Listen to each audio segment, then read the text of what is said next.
trying to improve that event, and it's been a relatively futile attempt. Right. I haven't got much better at it. But you gotta keep striving.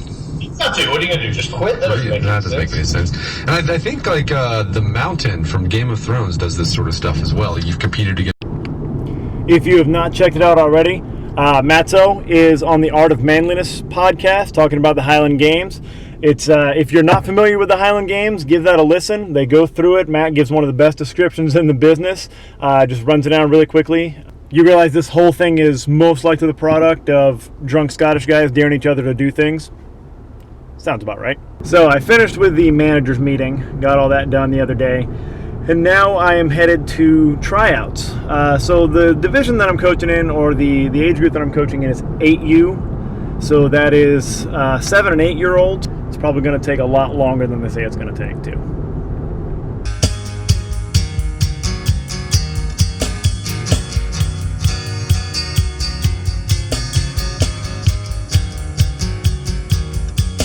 So since nobody is asking, what is my selection criteria for when I'm going to a tryout with these kids that I'm going to draft? It has absolutely nothing to do with how well they play baseball. At 7 and 8 years old, I don't care about the kids' baseball skill. I just don't. There are 3 things that I'm trying to teach kids when I coach them. I want the kids to learn baseball. I want them to learn baseball the right way, to play good baseball, to make good baseball decisions, to understand the game, to understand the fundamentals of it. And, you know, that old saying is fun and fundamentals, but honestly, I think at this point, if you don't understand that fun is the number one part of the equation, you shouldn't even be doing this. The next part is learn to play on a team. Learn what being on a team is about, because it is a 100% team sport. I mean, one of the purest team sports there is. When I look back on all the years I played baseball, my best memories or my strongest memories are not about things that I accomplished or things that I did or things that went poorly for me. They're about teammates. They're about the people that I play with. They're about the people. So I want those kids to have that experience, because that transcends baseball, that transcends sports. That's going to be useful to them, to learn how to operate on a team, to understand that other people are counting on you, and that's why you perform. And the last thing is that we will be respectful. This goes for parents. This goes for the kids too. Respectful is such a huge deal in youth baseball. This is one of the best leagues that I've seen in terms of like parents behaving themselves, but still every year people get thrown out of the park. They get thrown out for mouthing off to an umpire, for almost getting in fights, or really getting in fights in the stands, all that kind of crazy stuff over Little League baseball.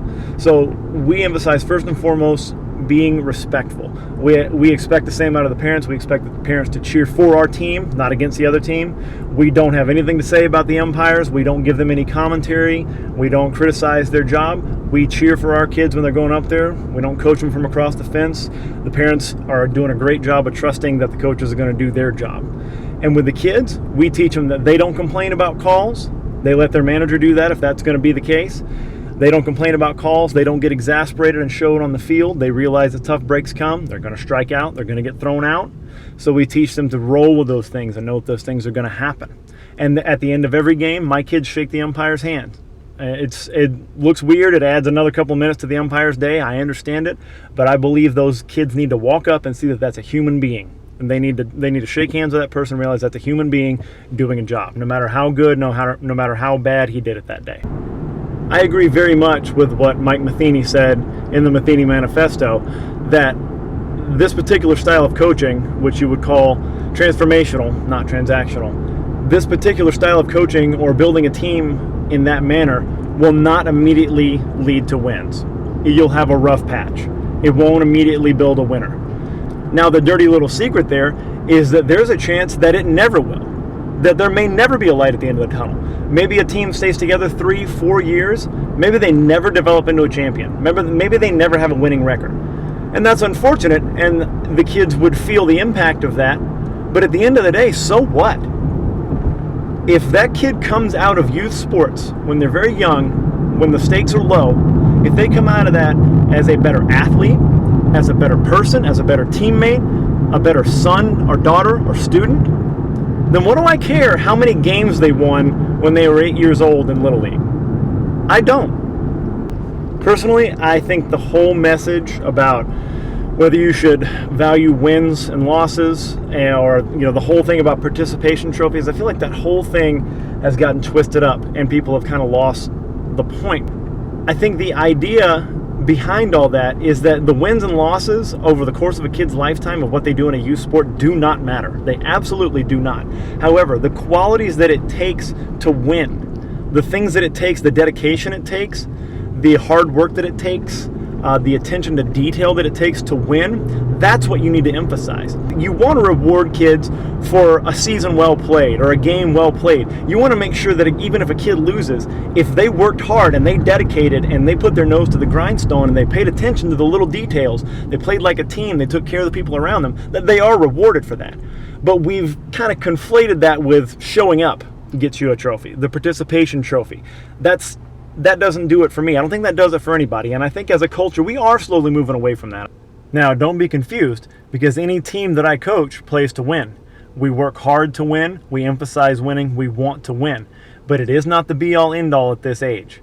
And what I want to do is I want to build kids who have habits that lead to winning. That's more important than the act of winning. I'll give you an example. From this level of baseball, a lot of times I will see coaches make decisions or push their players towards decisions or tell them to do things on the field that are out and out bad baseball. They will give them the green light at third with a ball in the infield, counting on the fact that these younger players might make an error. Now, maybe sometimes they score. Probably most of the time they get away with it, because even if a throw comes in time, catcher that's wearing all the big bulky equipment, he's a 7-year-old kid, can't handle it. So they're going to get their run for that. I won't send my kid.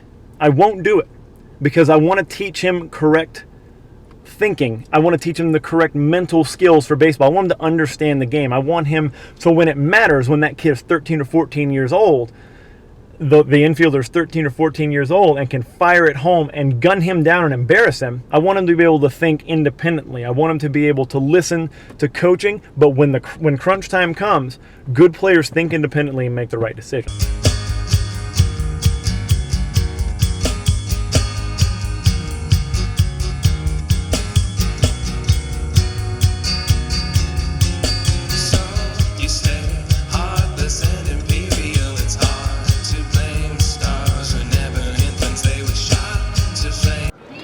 Here's a little league tip for you.